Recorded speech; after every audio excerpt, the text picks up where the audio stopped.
Hello dear friends, मैं पीके सिद्धांत स्वागत करता हूं आपका अपने channel CSR and JM chemistry bye सिद्धांत पे। डियर स्टूडेंट्स, आज जो हम लोग टॉपिक पढ़ने वाले हैं वो बहुत इंपॉर्टेंट है। एज़ यूजुअल मैं हमेशा ये बात बोलता हूं और उस टॉपिक का नाम है NMR, nuclear magnetic resonance. NMR spectroscopy का ही एक पार्ट है, ठीक है, जिसे पढ़ना बहुत ज़रूरी है पूरी स्पेक्ट्रोस्कोपी के साथ। आपको पता है कि आपको मैंने बार बार ये प्रॉमिस किया है कि ऑर्गेनोमेट्रिक, कोऑर्डिनेशन एंड स्पेक्ट्रो, ये तीनों को मैं आपको बहुत कायदे से करवाऊंगा ताकि आपके एग्जाम में इससे एक भी क्वेश्चन ना छूटे, ठीक है। तो इसी प्रॉमिस को हम आगे बढ़ाते हुए हम जो टॉपिक स्टार्ट करने वाले हैं, न्यूक्लियर मैग्नेटिक रेजोनेंस, ठीक है। तो उम्मीद करता हूं कि आपको ये टॉपिक बहुत अच्छे से समझ में आए। मैं बिल्कुल आप अपनी जान लगा दूंगा इस टॉपिक को आपको समझाने में, एक एक बात आपको समझ में आएगी। अगर आज तक आपको NMR समझने में कोई भी प्रॉब्लम हुई है तो आप इस वीडियो को देखिए, और आपको पता है कि मेरी आदत है, मैं जो बोलता हूँ वो करता हूँ। अगर मैंने बोला है कि मैं आपको बहुत अच्छे से टॉपिक समझा दूंगा तो आपको पता है कि मेरा जो पास्ट है, जो मैंने पास्ट में जितने भी टॉपिक समझाए हैं वो सब आपके दिमाग में मैंने बैठा दिए हैं, और ये टॉपिक भी मैं आपको बहुत अच्छी तरह से समझा दूंगा, ठीक है। तो चलिए, आज का हमारा टॉपिक है NMR, यानी कि न्यूक्लियर मैग्नेटिक रेजोनेंस। चलिए, सवाल ये है कि ये NMR टॉपिक है क्या, हम इस NMR में पढ़ते क्या है, क्यों पढ़ते हैं। देखिए, एज ए टीचर मैंने लाइफ में एक बात सीखी कि एक टीचर के तौर पे कोई भी टॉपिक पढ़ाने से पहले मैं बच्चों के दो क्वेश्चन ज़रूर बताता हूँ, दो बातें मैं ज़रूर बताता हूँ कि ये टॉपिक पढ़ते क्यों हैं, ठीक है, ये टॉपिक पढ़ते क्यों हैं और इस टॉपिक में एग्जैक्टली होता क्या है। सपोज़ कीजिए कि आप एक केमिस्ट हैं, ठीक है, और आपने एक कंपाउंड बनाने का टारगेट किया।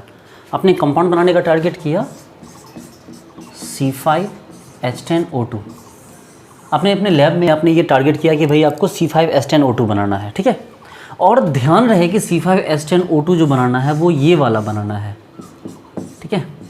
वो C5H10O2 ये होना चाहिए, नहीं 1 2 3 4, यानी 2 मिथाइल क्या, ब्यूटेनोइक एसिड, आपका ये बनना चाहिए, ठीक है। लेकिन आपको लगा कि भाई कंपाउंड आपने बनाया, आपका मॉलिक्यूलर फॉर्मूला यही आया, अनसैचुरेशन फैक्टर यही आया। डोंट वरी, अभी मैं अनसैचुरेशन फैक्टर पे डिस्कस करने वाला हूँ थोड़ी देर, बस थोड़े से रुक जाइए। और आपका कंपाउंड हो सकता है कि आपका कंपाउंड ये बन गया, ठीक है, यानी कि 1 2 3 3 मिथाइल ब्यूटेनोइक एसिड। हो सकता है कि आपका कंपाउंड ये बन गया साइक्लोपेंटेन 1 2 डायोल। हो सकता है कि आपका कंपाउंड ये बन गया, ठीक है। हो सकता है कि आपका कंपाउंड ये बन गया, ये देखिए। हो सकता है कि आपका कंपाउंड ये बन गया, ये देखिए, ये। अब जरा गौर से देखिए, इन सभी कंपाउंड्स का जो मॉलिक्यूलर फॉर्मूला आएगा वो यही आएगा। आप चेक कर सकते हैं, इन सभी कंपाउंड्स का मॉलिक्यूलर फॉर्मूला यही का, जितने कंपाउंड है सारा का मॉलिक्यूलर फॉर्मूला यही आएगा। सबके अनसैचुरेशन फैक्टर भी सेम ही आएंगे, 1। चेक कर लीजिए, सबका अनसैचुरेशन फैक्टर भी 1 ही आएगा। तो भाई आखिर पता कैसे चला? क्या मास स्पेक्ट्रोस्कोपी इसके बारे में बता देगा? बिल्कुल नहीं बताएगा। IR थोड़ा बता सकता है, लेकिन वो भी IR इनके बीच भेद नहीं कर पाएगा। जो IR है वो इनके बीच में डिफ्रेंशिएट नहीं कर पाएगा, ठीक है। तो कहने का मतलब ये है कि आपके पास एग्जैक्ट क्या मेथड है जो इन सबको आपस में अलग कर सकता है, तो वो मेथड है आपका NMR। आपका जो NMR है, न्यूक्लियर मैग्नेटिक रेजोनेंस, वो इन सबको आपस में क्या कर सकता है? सेपरेट कर सकता है, ठीक है। वो इन सबको क्या कर सकता है? अलग कर सकता है। ओके डियर स्टूडेंट्स, तो आप इस बात को समझ गए। अभी हम लोग थोड़ा सा वेट कीजिए। हम लोग अभी ये अनसैचुरेशन फैक्टर में आपको बहुत ही डिटेल से बताने वाला हूँ। हालांकि मैंने पुराना जो पढ़ा है उसका डिस्क्रिप्शन बॉक्स में मैंने लिंक भी डाला, लेकिन इसके बारे में बताने वाला हूँ। अब इसका दूसरा मेथड के बारे में पढ़ना है, और वो दूसरी मेथड की बात करनी, इसकी मशीनरी, ये काम कैसे करता है, इसकी जो मशीन होती है वो काम कैसे करती है। देखिए, मैंने आपको बताया ना कि भाई इसमें पढ़ना क्या है, ये पढ़ना है कि भाई हमें कैसे मॉलिक्यूलर अलग अलग करने, हमें कैसे हमें अपना डिट्टो, अपना वही मॉलिक्यूल चूज करना जो हमने बनाना है। कुछ और बन जाएगा तो वो हमें चूज नहीं करना। हो सकता है कि मान लो कुछ और बना दो मेडिसिन के तौर पे, तो पता चले वो जहर हो जाए, वो पॉइजन हो जाए। आपको बनाना कुछ और था, बना कुछ और दिया, उसका बॉडी पे मेडिसिनल इफेक्ट कुछ और हो गया।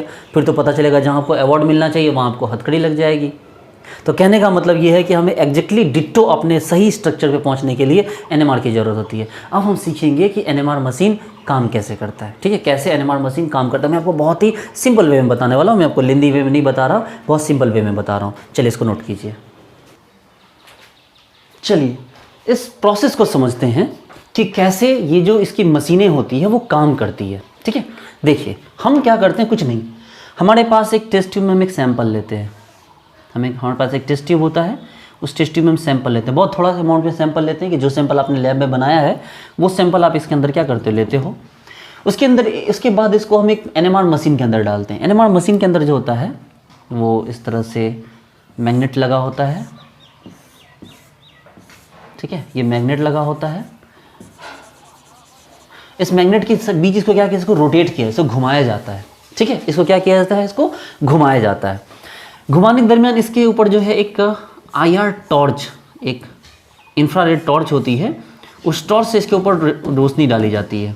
हमें दिखेगा नहीं वो आईआर टॉर्च से निकलने वाली रोशनी हमें नहीं दिखेगी, लेकिन ब्लिंक करके अप डाउन ऑफ ऑन करके जो है इसके ऊपर रोशनी डाली जाती है। इससे एक हमारा सिस्टम कनेक्टेड होता है। ठीक है, इससे हमारा एक कंप्यूटर सिस्टम कनेक्टेड होता है, और वो जो कंप्यूटर सिस्टम होता है वो बताता है कि भाई इसके अंदर जो पीक बन रहे हैं वो कब ऊपर आ रहे हैं, कब नीचे जा रहे हैं। ठीक है, और इस तरह से हम लोग क्या करते हैं, एनएमआर को हम लोग जज कर। देखिए बहुत सिंपल वे में मैं आपको बता रहा हूँ कि आप बेसिक बात समझ जाइए। क्लास 5-6 का भी स्टूडेंट इस तरह समझ जाएगा कि हमने एक टेस्ट ट्यूब लिया, उस टेस्ट ट्यूब में हमने सैंपल लिया, जिस सैंपल का हमें चेक करना है। उसके बाद हमने क्या किया, उसको एक एनएमआर मशीन के अंदर डाला। एनएमआर मशीन जो है बहुत, मैं आपको उसकी फ़ोटो दिखा दे रहा हूँ। ठीक है, बहुत बड़ी बड़ी मशीनें होती है, करोड़ों की मशीनें आती है, अलग अलग फ्रिक्वेंसी की मशीनें आती है। इसके बाद हमने इसके ऊपर एक आईआर टॉर्च से लाइट दिया। ये लाइट को हमने अप डाउन मतलब ब्लिंक करके दिया, ऑफ ऑन करके। इससे क्या हुआ कि यहाँ पर एक इसके अंदर जो वेव बना उसको हमने एक डिटेक्टर, एक कंप्यूटर पे हमने क्या किया, कंप्यूटर स्क्रीन पे हमने उस वेव को उतार लिया, उस पीक को उतार लिया, और इसी को हम लोग बोला क्या, इसको हमने बोला एनएमआर क्या, आपको ग्राफ या एनएमआर पीक, जिसको जो भी बोले, एनएमआर पीक बोले, एनएमआर ग्राफ बोले, जो भी बोली, तो उस तरह से हमें देखने के लिए ये मिल गया। तो आपको ये बात भी समझ में आ गई कि एनएमआर मशीन काम कैसे करती है। अभी बहुत कुछ सीखना है, डोंट वरी, भी तो ये मैंने जस्ट बताया है आपको, ये तो शुरुआत है। ठीक है, आपको ये बताया कि भाई क्यों पढ़ते हैं और कैसे पढ़ते हैं, हम इसके बारे में बहुत डिटेल से पढ़ेंगे। ठीक है, चलिए समझिए बात को। देखिए एनएमआर को पढ़ने से पहले ज़रूरी है कि आप सबसे पहले पढ़िए अनसैचुरेशन फैक्टर। 5 मिनट लगेंगे इसको समझने में। अनसैचुरेशन फैक्टर, इसको हम यूएफ भी बोलते हैं, इसी को हम लोग बोलते हैं हाइड्रोजन डिफिशियंसी इंडेक्स, HDI। ठीक है, ये हमारा जो है हाइड्रोजन डिफिशियंसी इंडेक्स बोलिए चाहे अनसैचुरेशन फैक्टर बोलिए। देखिए इसको बताने के लिए बहुत सारे लंबे लंबे तरीके मैंने बताए भी है डिटेल से, लेकिन आप एक फॉर्मूला सीख लीजिए बस, UF अनसैचुरेशन फैक्टर। इस फॉर्मूला को आप याद कर जाइए हमेशा के लिए, 2C + 2 + N - H - X / 2। ठीक है, देखिए अनसैचुरेशन फैक्टर का मैंने एक पूरा टॉपिक बता रखा है, मैं आपको उसका लिंक दे दूंगा आपको डिस्क्रिप्शन बॉक्स में, आप उसको जरूर देखिए वीडियो को। तो अनसैचुरेशन फैक्टर का फॉर्मूला हमारे पास 2C + 2 + N - H - X / 2। ये C क्या है भाई, तो C है नंबर ऑफ कार्बन, N क्या है नंबर ऑफ नाइट्रोजन, H क्या है नंबर ऑफ हाइड्रोजन, और X क्या है नंबर ऑफ हेलोजन। देखिए बस इतनी ही चीज़ें जो है अनसैचुरेशन फैक्टर को डिस्टर्ब करती है, बाकी ऑक्सीजन वगैरह का कोई रोल नहीं होता है। अब आप बोलोगे सर अनसैचुरेशन फैक्टर है क्या, तो आप उसको पहले समझ लीजिए।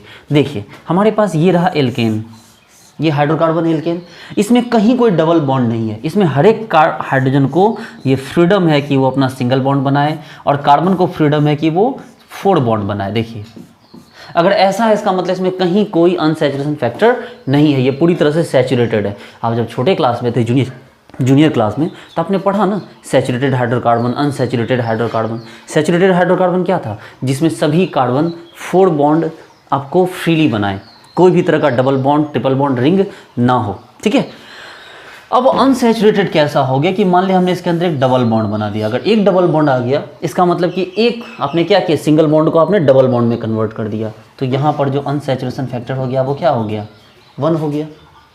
अगर आपने रिंग ही बना दिया तो भी तो आपने क्या किया, आपने सिंगल बॉन्ड को तोड़ के आपस में जोड़ दिया, तब भी क्या हुआ, अनसैचुरेशन फैक्टर 1 ही हुआ। तो किसी भी तरह का डबल बॉन्ड है, अब सपोज के यहाँ आपने ट्रिपल बॉन्ड बना दिया, तो आपने अनसैचुरेशन फैक्टर कितना कर दिया, एक बार में, 1 और 1 2। आपने ये ट्रिपल बॉन्ड को खोल के अलग अलग जगह, उससे क्या फर्क पड़ता है, तब भी तो अनसैचुरेशन फैक्टर क्या हुआ, 2 ही हुआ ना। ठीक है, देखिए अनसैचुरेशन फैक्टर क्या हो गया, 2 हो गए। अब थोड़ा हम लोग समझते हैं कि अनसैचुरेशन फैक्टर जनरेट कैसे हुआ। ठीक है, इस फॉर्मूला को तो आप याद ही रखिए।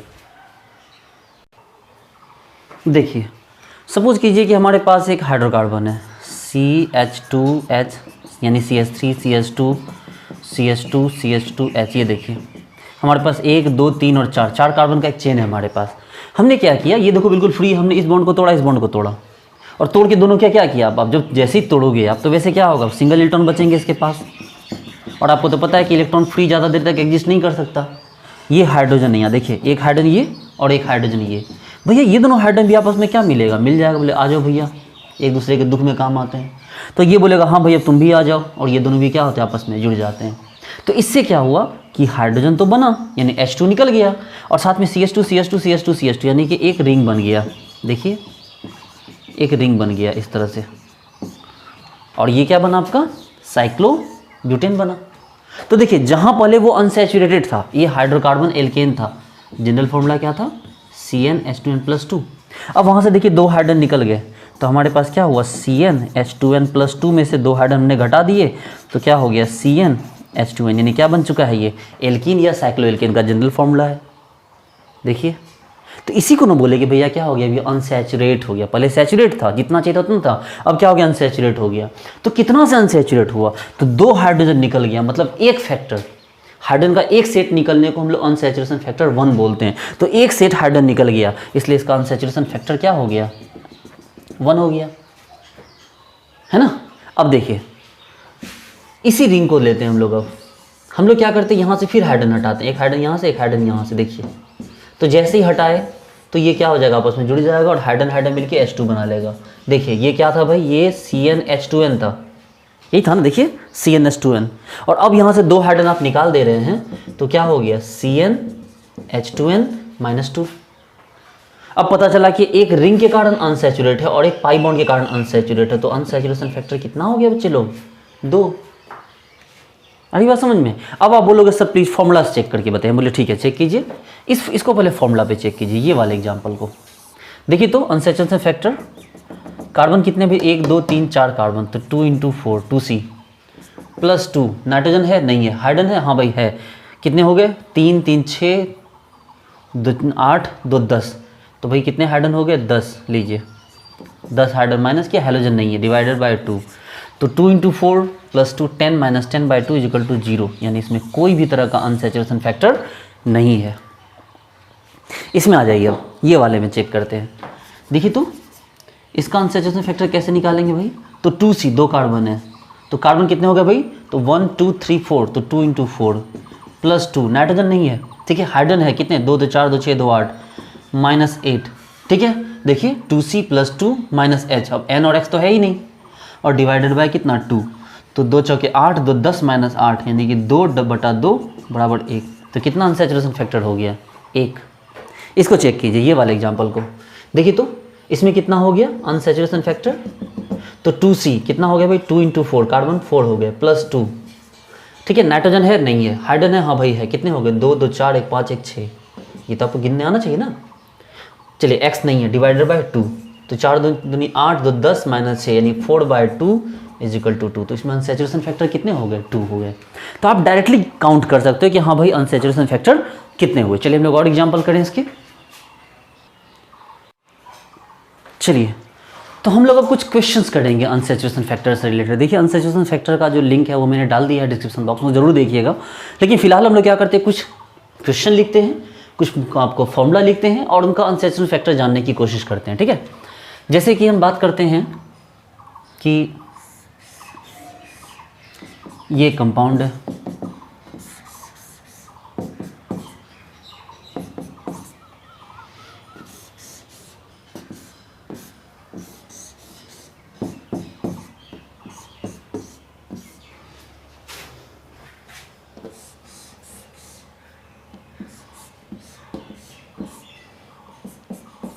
देखिए आपको हाइड्रोजन काउंट करने आना चाहिए, जो फैक्ट बात है, सबसे ज़्यादा ज़रूरी चीज़ तो यही है कि आपको हाइड्रोजन काउंट करने आना चाहिए, ठीक है, उसके बिना काम नहीं चलेगा।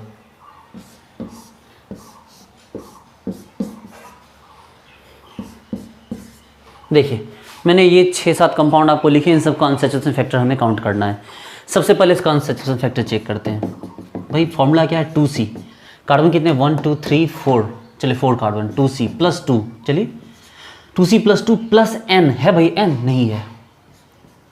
माइनस h, h कितने, गौर से देखो यहाँ 3, गौर से देखना, 3 2 5, 5 2 7, 1 8, और कहीं नहीं है, तो -8, और x हेलोजन वो भी नहीं है, डिवाइडेड बाई 2, तो 2 × 4 8 + 2 यानी 10, 10 - 8/2 = 2/2 = 1। बोलो सर कहाँ जा रहा है सर, डायरेक्ट देखिए सर, एक डबल बॉन्ड है, अनसैचुरेटेड फैक्टर 1। बोले अरे वाह, ये बात समझ गए? बोले जी सर एकदम समझ गए। यहाँ देखिए इसका unsaturation factor 2C, 1 2 3 4 5, 2 × 5 + 2 -n -h, hydrogen check करो, 3 3 6 3 9, यहाँ तो हाइड्रोजन है ही नहीं, तो -9, और -x, x तो है ही नहीं, डिवाइडेड बाय क्या हो गया, 2 हो गया। तो चलिए चेक करते हैं, 5 × 2 10, 10 + 2 12, 12 - 9, ठीक है, कितने हो गए, ओहो कहाँ गड़बड़ हो गए, सॉरी यहाँ 3 काउंट कर लिए, यहाँ 2 है ना, 3 3 और 2, तो यहाँ 8 हो गए टोटल। तो क्या हो गया, 2 5 10, 10 + 2 12, 12 - 8 4, 4/2 = 2। गौर से देखिए, आप बोलोगे सर कहाँ काउंट करने गए सर, देखो ना direct 2 double bond, unsaturation factor 2, यहाँ देखो 1 2 3 4, आप पहले बोलिए सर देखो अनसैचुरेशन फैक्टर 2 होगा सर, क्यों भाई 2 डबल बॉन्ड है, मुझे ठीक है चेक भी कर लो ना। ये देखो अनसैचुरेशन फैक्टर का फॉर्मूला 2C, तो 2 × कितने कार्बन है, 4, + 2 + n है नहीं, -h, h कितना है भाई, देखो 2 1 3 1 4 और 2 6, काउंट करना चाहिए, देखो 2 1 3 1 4 और 2 6। अरे भैया यहाँ ऑलरेडी कार्बन 3 बॉन्ड बना चुका है, तो हाइड्रोजन के लिए एक ही बचेगा, जबकि यहाँ कार्बन 2 बना है, तो हाइड्रोजन के लिए भी 2 बचेगा, तो 2 2 4 1 5 1 6, तो हाइड्रोजन कितना हो गया 6, अब डिवाइडेड बाय 2, तो 2 × 4 + 10, 10 - 6 यानी 4/2 = 2। देखिए डायरेक्ट आप बोल दोगे सर देखिए 2 डबल बॉन्ड है सर, तो अनसैचुरेशन फैक्टर क्या हो गया, 2 हो गया। इस पे आ जाओ, इसमें अनसैचुरेशन फैक्टर काउंट करना, पहले काउंट कर लो सर, देखिए 1 double bond 1 double bond 1 double bond, sir unsaturation factor 3 है, बोले अच्छा चेक कर लो, तो 2C, तो 2 × C कितना हो गया, 1 2 3 4 5, 2 × 5 + 2 + n कुछ नहीं है, -h कितना हो गया, 3 3 2 5 1 6, देखो 3 3 2 5 और 1 6, बाकी कहीं नहीं है, तो -6 डिवाइडेड बाय 2 कितना हो गया, तो 10 + 2 12, 12 - 6, ठीक है, कितना हो गया आपको, 6 डिवाइडेड बाय 2 = 3। देखिए यहाँ चेक करते हैं इसको, इसमें काउंट कर लो 1 2 और 1 रिंग 3, पहले आपने बता दिया सर इसमें अनसैचुरेशन फैक्टर 3 होगा, चेक कर लेते हैं। देखो अनसैचुरेशन फैक्टर क्या हो गया 2C, तो 2 × C कितना हो गया, 1 2 3 4 5 6 7 8 9 है ना, 1 2 3 4 5 और 6 7 8 9, 9 कार्बन + 2 -h कितना, देखिए तो 3 3 6 1 7 1 8, ठीक है, 8 2 10 2 12 2 14, तो 14 हाइड्रोजन है, डिवाइडेड बाय क्या हो गया, 2 हो गया। देखिए आप काउंट कर सकते हैं भाई, 3 3 6 1 7 1 8 8 to 10 10 to 12 12 to 14, तो कितना हो गया 18 2 20 20 - 14 6 डिवाइडेड बाय 2 = 3। देखिए आ गए 3 अनसैचुरेशन फैक्टर। इसको चेक करते हैं, ये वाला इसमें कैसे आएगा भाई, आप डायरेक्ट देखो ना, एक रिंग है एक डबल बॉन्ड है, 2 ही आएगा अनसैचुरेशन फैक्टर, फिर भी चेक कीजिए। 2C, C कितना है भाई, 1 2 3 4 5 6 और 7 8 9 10, तो 10 कार्बन है, +2 -n नहीं है, h कितना है देखिए, तो 3 2 5 3 2 5 3 2 5, तो 5 3 15, तो यहाँ से हो गए, चलो 1 16 1 17 1 18, यहाँ तो है ही नहीं, तो -18 डिवाइडेड बाय 2 कितना हो गया, देखो तो 10 दूनी 20 20 2 22 22 - 18 4/2 = 2। देखिए पहले बोल दिया ना मैंने आपको। इसको चेक कीजिए, ये वाला देखिए, तो इसमें कितने हो गए अनसैचुरेशन फैक्टर, आप बोलोगे सर एक रिंग है एक और 2 पाई बॉन्ड है, सर डायरेक्टली 3 बोल दो सर, हम बोले ठीक है भाई चेक कर लो फिर भी। तो देखो क्या हो गया 2C, तो 1 2 3 4 5 +2 -n नहीं है, -h कितना हो गया 2 2 4 2 6, तो -6 और तो कुछ है ही नहीं, डिवाइडेड बाय 2, ठीक है। तो अगर डिवाइड बाय 2 हो गया तो क्या हो गया, चेक करो कितना हो गया भाई, 5 दूनी 10 10 2 12 12 में 6 गया 6 डिवाइड बाय 2 = 3। देखिए अनसैचुरेशन फैक्टर क्या आ गया आपका, 3 आ गया, ठीक है। तो समझ में आया आपको कि ऐसे अनसैचुरेशन फैक्टर किसी भी कंपाउंड का निकालते हैं। ओके ठीक है, चलिए इसको नोट कीजिए। चलिए तो अब हम लोग अपने मेन टॉपिक NMR पे आते हैं, न्यूक्लियर मैग्नेटिक रेजोनेंस। देखिए जो हमारा मेन पार्ट है NMR, उसमें हमें कैसे समझना है, तो बिल्कुल रिलैक्स हो जाइए, एकदम आराम से शांति से बैठ जाइए, सो के बैठिए, आराम से बैठिए, बस सोइएगा मत, ठीक है, एकदम रिलैक्स होकर बैठ जाइए। देखिए हमारे पास एक एटम है, ठीक है, उस एटम के पास न्यूक्लियस है, और उसके पास इलेक्ट्रॉन्स भी हैं, ठीक है। ये इलेक्ट्रॉन है और ये न्यूक्लियस है। देखिए डियर स्टूडेंट्स, आप बहुत अच्छी तरह जानते हैं कि ये जो इलेक्ट्रॉन है, इस इलेक्ट्रॉन में दो तरह का मोशन होता है, ठीक है। ये जो इलेक्ट्रॉन है, इस इलेक्ट्रॉन में दो तरह का मोशन होता है। कौन कौन? एक होता है स्पिन मोशन, यानी स्पिन मोशन का मतलब ये है कि वो इलेक्ट्रॉन अपने ही एक्सिस पर घूमेगा, चाहे ऐसे घूमे चाहे ऐसे घूमे। देखिए, चाहे वो क्लॉकवाइज घूमे चाहे वो एंटी क्लॉकवाइज घूमे, ठीक है। ये घूम रहा है आपका क्लॉकवाइज, ये घूम रहा है आपका एंटी क्लॉकवाइज, ओके। तो इलेक्ट्रॉन में दो तरह का मोशन हुआ, स्पिन मोशन एंड क्या हो गया आपको ऑर्बिटल, आपको स्पिन मोशन एंड एक कौन? Orbital motion. स्पिन मोशन और ऑर्बिटल मोशन। ऑर्बिटल मोशन क्या होता है कि भाई ये जो घूमता है पूरे सेल में ऐसे गोल गोल गोल गोल, उसको हम लोग क्या कहते हैं? Orbital motion. और जब ये अपने एक्सिस पर ही गोल गोल घूमता है, यूं ऐसे, जब ये अपने एक्सिस पे ही घूमता है तो क्या कहते हैं इसको हम लोग? Spin motion. अब स्पिन मोशन दो तरह का होता है, इस तरह क्लॉकवाइज भी घूम सकता है और एंटी क्लॉकवाइज भी घूम सकता है। अच्छा, हमें एक बात समझनी होगी, ठीक है, कि भाई ये जो न्यूक्लियस है, ये न्यूक्लियस, इस न्यूक्लियस के अंदर क्या है? तो आप बोलोगे सर प्रोटॉन न्यूट्रॉन। नहीं भाई, है तो बहुत सारी चीज़ें, फिजिक्स वाले तो इसको बिल्कुल तोड़फोड़ करने में लगे हुए हैं। लेकिन ये जो न्यूक्लियस है, इसमें मेनली दो पार्ट है जिसको हम लोग न्यूक्लियॉन्स कहते हैं, प्रोटॉन एंड न्यूट्रॉन। अब भैया सीधी बात है, इंडिया में रहने वाले को इंडियंस बोलेंगे, अमेरिका में रहने वाले को अमेरिकन्स बोलेंगे, और न्यूक्लियस में रहने वाले को न्यूक्लियॉन्स बोलेंगे। तो ये है आपका mainly nucleons, proton and neutron. आपको पता है कि प्रोटॉन पॉजिटिवली चार्ज होता है, वहीं आपको पता है कि न्यूट्रॉन क्या होता है? न्यूट्रल होता है, ठीक है। प्रोटॉन क्या होता है? पॉजिटिव चार्ज, और जो न्यूट्रॉन होता है वो क्या होता है? न्यूट्रल होता है। देखिए, जो सबसे बड़ी बात है जो आपको समझनी है कि पॉली ने एक कॉन्सेप्ट दिया था, उन्होंने कॉन्सेप्ट दिया कि जो आपका न्यूक्लियस है वो भी स्पिन मोशन करता है। चौंक गए? आज तक आपको क्या लगता था कि न्यूक्लियस अपनी जगह पे कांस्टेंट होता है? नहीं, यही बात तो समझनी है आपको। न्यूक्लियस अपनी जगह पे कांस्टेंट नहीं होता है, न्यूक्लियस में भी मोशन होता है, न्यूक्लियस में भी स्पिन मोशन होता है, ठीक है। बस फर्क ये है, एकदम ध्यान से समझ, एकदम ध्यान से, एकदम बिल्कुल बहुत आसानी से आपको समझ में आएगा। फर्क ये है कि जब इलेक्ट्रॉन के अंदर स्पिन मोशन होता है तो उसके स्पिन को हम दिखाते हैं किससे? एस से, ठीक है। उसके स्पिन को कैसे दिखाते हैं हम? उसके स्पिन को दिखाते हैं हम एस से, ठीक है। लेकिन जब इसके अंदर होता है, जब न्यूक्लियस के अंदर स्पिन होता है तो उसको हम लोग दिखाते हैं किससे?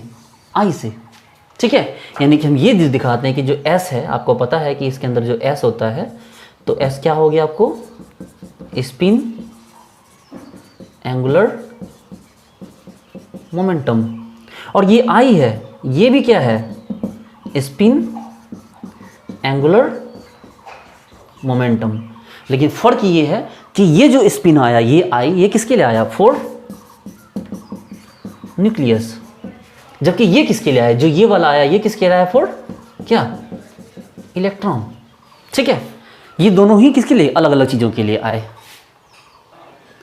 अब बात ये है कि आपके पास अगर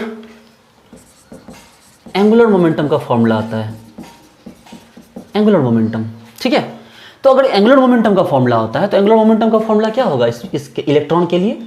तो root under S, S plus 1 h/2π, या इसी को लिख सकते हैं under root S, S plus 1, और h/2π को क्या लिख सकते हैं हम? एच कट लिख सकते हैं। एच कट का मतलब h/2π होता है, ठीक है। लेकिन अगर वही एंगुलर मोमेंटम हम इसके लिए निकालेंगे, न्यूक्लियस के लिए निकालेंगे, अगर वही एंगुलर मोमेंटम बच्चे लोग हम लोग किसके लिए निकालेंगे? न्यूक्लियस के लिए निकालेंगे, तो ये फॉर्मूला आ जाएगा रूट अंडर आई, आई प्लस 1 h/2π, या इसी को लिख सकते हैं रूट अंडर आई, आई प्लस 1 और क्या? H cut. देखिए, तो मेरी बात को समझिए कि हमने बोला कि भाई आपके पास जो इलेक्ट्रॉन है, इलेक्ट्रॉन के अंदर भी स्पिन हो रहा है, उसकी छोड़िए, उसके ऑर्बिटल मोशन की बात भूल जाइए अभी। इलेक्ट्रॉन के अंदर भी स्पिन हो रहा है, और पॉली ने बताया कि भाई न्यूक्लियस के अंदर भी स्पिन होता है। इलेक्ट्रॉन के अंदर स्पिन होता है तो उसको हम लोग दिखाते हैं एस से, और आपको इलेक्ट्रॉन के अंदर स्पिन होता है उसको दिखाते हैं हम लोग एस से, लेकिन न्यूक्लियस के अंदर स्पिन होता है उसको किससे दिखाते हैं हम लोग? उसको दिखाते हैं हम लोग आई से, ठीक है। यहाँ पर आई क्या है? Spin angular momentum for nucleus, ठीक है, या spin angular momentum quantum number for nucleus, और वहाँ पर एस क्या है? तो वो spin angular momentum quantum number for electron. देखिए फर्क है दोनों में, ठीक है। ये भी आपको क्या किया? ये भी स्पिन करता है, ये भी गोल गोल इस तरह अपनी एक्सिस पे घूमता है, और ये भी क्या करता है? गोल गोल अपनी एक्सिस पर घूमता है, ठीक है। चलिए पहले इस बात को समझिए, आगे बढ़ते हैं। चलिए, तो आपने अभी तक क्या सीखा? आपने सीखा कि जब इलेक्ट्रॉन है, इलेक्ट्रॉन के लिए स्पिन आएगा, ठीक है। इलेक्ट्रॉन के लिए जब बात की जाएगी स्पिन की, तो इलेक्ट्रॉन की बात जब की जाएगी स्पिन की, तो उसका spin angular momentum quantum number s आया, और एंगुलर क्वांटम नंबर क्या आ गया आपका, तो आपको ये आया √s+1 h/2π। लेकिन वही अगर हम बात करेंगे किसके लिए, न्यूक्लियस के लिए, तो न्यूक्लियस तो चूंकि पॉजिटिव है, ये भी बात ध्यान रखिएगा, उसके लिए हम लोग spin angular momentum quantum number किसके लिए दिखाएंगे, I से, और हमारे पास जो एंगुलर मोमेंटम क्वांटम नंबर होगा तो वो क्या होगा, तो √i+1 h/2π। आप पता है कि भाई h/2 को आप क्या लिख सकते हैं, h कट लिख सकते हैं, ये भी ध्यान रखिएगा, ठीक है, ये आप ऐसा लिख सकते हैं। अब समझिए बात को, इलेक्ट्रॉन की खासियत होती है कि उसका स्पिन कभी हाफ से ज़्यादा हो ही नहीं सकता। इलेक्ट्रॉन का जो स्पिन होता है वो स्पिन कभी हाफ से ज़्यादा हो ही नहीं सकता है, और अगर हाफ से ज़्यादा नहीं होगा तो आपका जो m है मैग्नेटिक क्वांटम नंबर, ये तो भैया क्या होगा, या तो आपको तो क्या होगा +½ ले लेंगे और या तो -½ ले लेंगे, ms। देखिए स्पिन क्या हो गया आपको, ये आपको क्या निकला, आपको +½ या -½ लेकिन इसकी बात करेंगे, ये जो I है इसका I का वैल्यू फिक्स नहीं होता, ये I वेरिएबल होता है कि न्यूक्लियस के लिए जो 4 nucleus spin quantum number may be variable. भैया ये कुछ भी हो सकता है, I 0 हो सकता है, I जो हो सकता है आपको फ्रैक्शनल हो सकता है, I आपको कंप्लीट हो सकता है, I कुछ भी हो सकता है, ठीक है, I 0 भी हो सकता है और I नॉन जीरो भी हो सकता है। जबकि स्पिन क्या होता है, जो इलेक्ट्रॉन का स्पिन है वो हमेशा क्या रहेगा, या तो +½ रहेगा और या तो -½ रहेगा। लेकिन जो न्यूक्लियस का स्पिन है वो 0 भी हो सकता है और आपको क्या होता है, आपको नॉन जीरो भी हो सकता है, ठीक है। चलिए आगे बढ़ते हैं। देखिए एक बात समझिए बच्चे लोग, आप लोग बचपन से एक बात पढ़ते आ रहे हैं, उस बात को दोबारा से एक बार समझने की कोशिश करेंगे। हम लोग एक सीट लेते हैं, ठीक है, हमने एक सीट लिया, उस सीट पे हमने क्या किया, यहाँ पर एक पॉजिटिव पार्ट जोड़ा और एक नेगेटिव पार्ट, हमने नेगेटिव पोल जोड़ा, और उसके बीच हमने क्या किया, इस तरह से एक वायर को घुमा दिया। देखिए एक पॉजिटिव और एक नेगेटिव। अब जब यहाँ से आएगा ऐसे, तो पॉजिटिव से नेगेटिव की तरफ मूवमेंट होगा। आपको पता है कि इलेक्ट्रॉन का मूवमेंट आपको नेगेटिव से पॉजिटिव की तरफ होगा। आपको पता है कि इलेक्ट्रॉन का जो मूवमेंट होगा वो आपको क्या होगा, नेगेटिव से पॉजिटिव की तरफ होगा। लेकिन करंट का जो पॉसिबिलिटी होगा, करंट का जो पास आउट होगा, करंट आपको पॉजिटिव से नेगेटिव की तरफ आएगा। ये बात आप सभी जानते हैं, याद है ना, एकदम याद कीजिए कि इलेक्ट्रॉन का मूवमेंट आपको नेगेटिव से पॉजिटिव की तरफ होता है, जबकि करंट का मूवमेंट आपको पॉजिटिव से नेगेटिव की तरफ होता है। इसका मतलब ये है कि आपको यहाँ पर एक चीज़ जरूरी है सीखनी, आपको यहाँ पर सीखना है थंब इम्प्रेशन रूल। आपको क्या सीखना है यहाँ पर, आपको यहाँ पर थंब इम्प्रेशन रूल सीखना है। गौर से देखिए, हमारे पास इलेक्ट्रॉन का मूवमेंट हो रहा है इस डायरेक्शन। देखिए हमारे पास इलेक्ट्रॉन का मूवमेंट हो रहा है, हम अपने हाथ को राइट थंब को लेते हैं और हम लोग क्या करते हैं, उस मूवमेंट के डायरेक्शन में घुमाते हैं। तो क्या दिखा, इस डायरेक्शन में ऊपर की तरफ क्या दिखा, ये हो जाएगा नॉर्थ। क्या हो जाएगा, ये हो जाएगा नॉर्थ। इसका मतलब उसके नीचे की डायरेक्शन में क्या हो जाएगा, साउथ। इसका मतलब ये है कि अगर आप ये कंसीडर करके चल रहे हैं बच्चे, अगर आप ये कंसीडर करके चल रहे हैं कि पॉजिटिव से निगेटिव की तरफ जा रहा है, तो ऊपर की तरफ आपका आ जाएगा नॉर्थ और नीचे की तरफ आ जाएगा क्या आपको, साउथ। एकदम रिलैक्स हो जाइए, एकदम रिलैक्स कि आप अगर ये मान के चल रहे हैं कि पॉजिटिव, यानी कि पॉजिटिव बोले तो न्यूक्लियस का स्पिन अगर इस तरफ से इस तरफ हो रहा है, अगर ये घूम रहा है पॉजिटिव से नेगेटिव की तरफ, तो भैया इसका मतलब ये है कि आपका जो थंब इम्प्रेशन रूल होगा वो देखिए ऐसे घूमेगा ऊपर की तरफ नॉर्थ। ये देखिए पॉजिटिव से नेगेटिव, ऊपर की तरफ नॉर्थ। इसका मतलब नीचे की तरफ क्या हो जाएगा, साउथ हो जाएगा। लेकिन अगर आप इलेक्ट्रॉन के मूवमेंट की बात करते हैं, तो इलेक्ट्रॉन के लिए थंब इम्प्रेशन लगाइए। तो भैया अब इलेक्ट्रॉन का थंब इम्प्रेशन कहाँ जाएगा, गौर से देखो, ऐसे देखो, इलेक्ट्रॉन ऐसे घूम रहा है, देखो ऐसे, ये देखो हम भी हाथ को ऐसे घुमाते हैं, देखो। तो क्या सीखे आप, क्या समझ में आया कि इसका मतलब ये है कि ये न्यूक्लियस के लिए तो ऊपर नॉर्थ नीचे साउथ था। लेकिन अगर बात करेंगे हम लोग इलेक्ट्रॉन के लिए, यानी कि पॉजिटिव पार्ट के लिए नहीं बल्कि नेगेटिव पार्ट के लिए, कि हमारा मूवमेंट क्या हो रहा है, नेगेटिव से पॉजिटिव की तरफ हो रहा है। ये देखिए, तो इस बार ऊपर की तरफ हो गया साउथ और नीचे की तरफ हो गया क्या आपको, नॉर्थ। ठीक है, ये भी बात आपको समझना है कि ऊपर की तरफ क्या हो गया, नॉर्थ, नीचे की तरफ साउथ। कब, न्यूक्लियस के लिए। लेकिन ऊपर की तरफ साउथ और नीचे की तरफ नॉर्थ किसके लिए, तो ये हो गया आपके इलेक्ट्रॉन के लिए। देखिए किसके लिए हो गया ये आपको, ये हो गया आपको इलेक्ट्रॉन के लिए। इसका मतलब अगर हम यहाँ पर बात करें न्यूक्लियस की, तो क्या सीखे आप कि न्यूक्लियस में अगर हम इस तरह से लिखते हैं और न्यूक्लियस हम इस तरह मूवमेंट करवाते हैं, देखिए इस डायरेक्शन में, ठीक है। कौन सा डायरेक्शन है ये, एंटी क्लॉकवाइज। अगर हम ऐसे चलते हैं देखिए, तो ऊपर आएगा नॉर्थ और नीचे आएगा साउथ।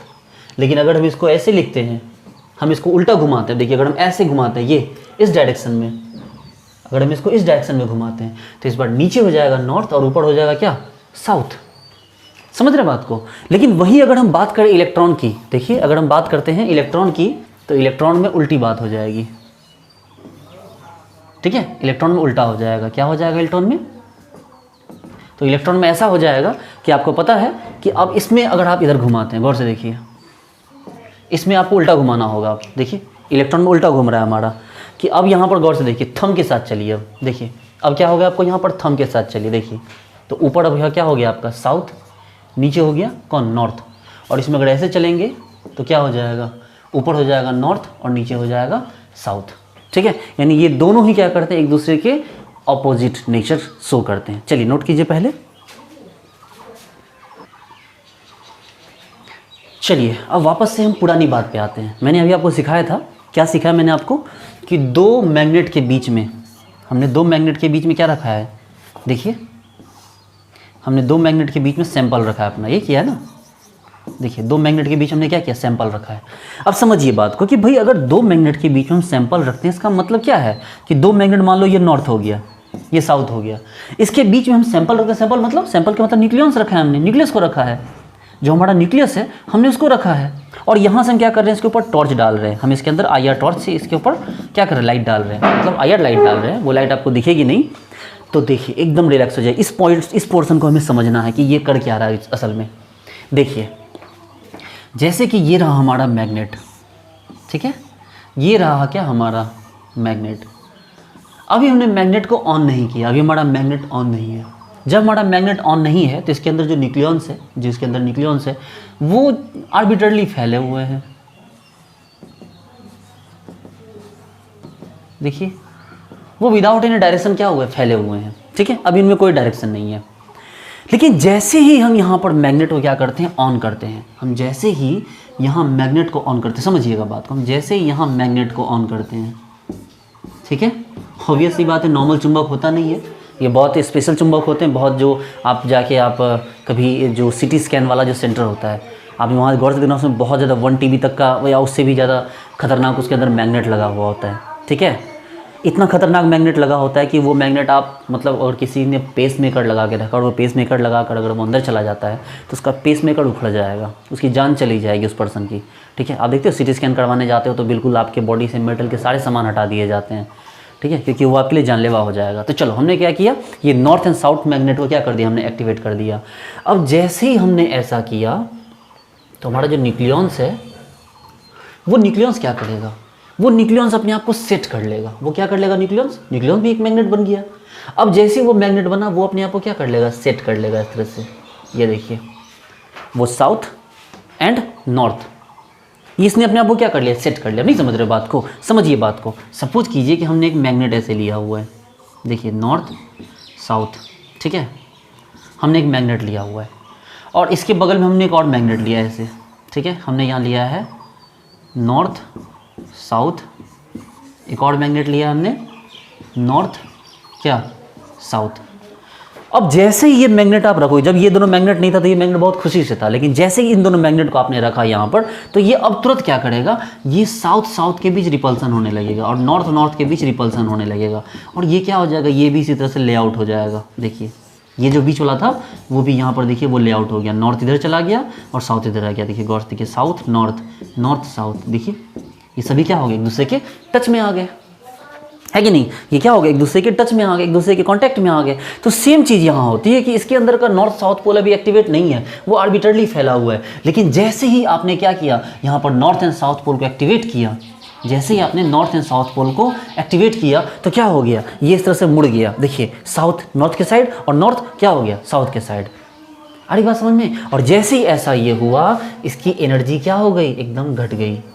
ये देखिए स्टेबल हो गया। अरे भैया ये तो जैसे देखो ना, ये नॉन बॉन्डिंग था, याद है, non bonding, bonding, anti bonding, तो ये आर्बिट्ररली था, इसका कोई एनर्जी मतलब नॉर्मल था। ये देखिए ये यहाँ पर है आर्बिट्ररली वाला। लेकिन जैसे ही वो लेआउट हुआ नॉर्थ साउथ के साथ, उसकी एनर्जी क्या हो गई, घट गई, उसकी पोटेंशियल एनर्जी घट गई, एकदम वो कम हो गया। देखिए वो नीचे चला गया, ठीक है, वो कहाँ चला गया, वो नीचे चला गया, ठीक है। लेकिन जैसे ही आप यहाँ पर इसको IR रेडियस, IR स्पेक्ट्रोस्कोपी देते हो, जैसे आप IR टॉर्च ऑन करते हो, ये IR टॉर्च क्या करता है, उसको धक्का मारता है, चल भाई घूम, उसको एनर्जी देता है, क्या करने के लिए, विद्रोह करने के लिए। और वो एनर्जी लेकर वो क्या करता है, वो उस मैग्नेट के साथ विद्रोह कर लेता है, वो घूम जाता है। ये देखिए वो घूम जाता है इस तरह से। आप बोलोगे सर क्यों घूमा, तो भैया हम उसको IR टॉर्च से उसको ऑन की, जैसे IR टॉर्च दिए उसको एनर्जी मिली, जैसे एनर्जी मिली वो क्या हो गया, घूम गया। अब सीधी बात है, मान लो आप ऐसे खड़े हो, किसी को देख रहे हो, मान लो आप छत पे खड़े हो, किसी को देख रहे हो ऐसे अच्छे से, कुछ बहुत सोच रहे हो। अब आपका दोस्त आया, आप बोले चलो इधर घूमो, आप नहीं घूमे, बोला यार इधर घूमो, आप नहीं घूमे, और वो क्या जोर से आपको धक्के के साथ इधर घुमा लिया।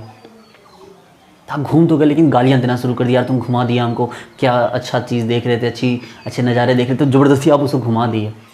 ठीक है, तो वो ज़्यादा देर रुकेगा नहीं, वो जैसे आप जाओगे वापस से वो क्या हो जाएगा, घूम जाएगा। तो आप उसको घुमा के अनस्टेबल तो थोड़ी देर के लिए कर दोगे, लेकिन परमानेंटली नहीं कर पाओगे। जैसे ही IR टॉर्च हम ऑफ करेंगे, जैसे ही हम IR टॉर्च ऑफ करेंगे, ये वापस से घूम के क्या हो जाएगा, वहीं पहुंच जाएगा जहां से ये आया था। अब इसी के जो टॉर्च हमने IR टॉर्च यहाँ पर दिया, इसी टॉर्च के अप डाउन होने के कारण अब यहाँ पर क्या होता है, NMR के पीक बनने लगे। देखिए इस NMR के क्या बनने लगे, पीक बनने लगे। जब हमने IR टॉर्च को ऑन किया, जब हमने IR टॉर्च को क्या किया, ऑन किया, तो ये अचानक से ऊपर चला गया, ये इस लेवल पे आ गया। और जैसे ही टॉर्च को ऑफ किया, ये सारा नीचे पहुंचने लगा। तो देखो जब हम टॉर्च को ऑन करेंगे तो ऊपर जाएगा, और जैसे ही टॉर्च को ऑफ करेंगे वो नीचे जाएगा। टॉर्च को ऑन करेंगे ऊपर जाएगा, और टॉर्च को नीचे करेंगे तो न्यूक्लियस क्या हो जाएंगे, नीचे जाने लगेंगे। तो इस तरह से एक कंप्यूटर होता है जो इसको रीड करता है और एक ग्राफ बना के हमें अवेलेबल करवा देता है, और हमें पता चलता है कि यहाँ पर NMR का पीक कैसा आ रहा है। ठीक है डियर स्टूडेंट्स, तो आज की लेक्चर में इतना ही। बहुत इंपॉर्टेंट लेक्चर था, आप लोग इसे एक बार दोबारा से रिवाइज कीजिए, एक बार अच्छे से देखिए, आपको पूरी बात समझ में आ जाएगी। उम्मीद करता हूँ कि आपको वैसे भी सारी बात समझ में आएगी। लेक्चर 2 में हम लोग आगे बढ़ेंगे और बहुत अच्छे से हम लोग NMR खत्म करेंगे, स्पेक्ट्रो का जो मास स्पेक्ट्रो है वो भी खत्म करेंगे, IR खत्म करेंगे, एक एक करके हम लोग सारे पोर्सन को अच्छी तरह से क्लियर करेंगे। उम्मीद करता हूँ सारी बात आपको समझ में आई होगी। आप इंस्टा पे मुझे फॉलो कर सकते हैं @PK सिद्धांत, ट्विटर पे भी फॉलो कर सकते हैं, और सबसे ज़रूरी चीज़ टेलीग्राम पे आप मुझे टेलीग्राम इंस्टॉल कीजिए, सर्च कीजिए केमिस्ट्री बाय सिद्धांत, और आप वहाँ ज्वाइन कीजिए मेरे ग्रुप को। वहाँ पर आपको सारे जितने भी केमिस्ट्री के नोट्स हैं, मटेरियल हैं, वो सभी वहाँ पर अवेलेबल हैं। ठीक है, अभी मैं घर पे हूँ, आपके लिए थोड़ा वीडियो नहीं बना पा रहा हूँ, लेकिन आपके लिए सारे NMR स्पेक्ट्रोस्कोपी से लेके IR वगैरह सारा कुछ मैं आपको बहुत ढंग से पढ़ाऊँगा। आप मेरे साथ बने रहिए। लेक्चर 2 में हम इससे आगे बढ़ेंगे। Okay, thank you so much.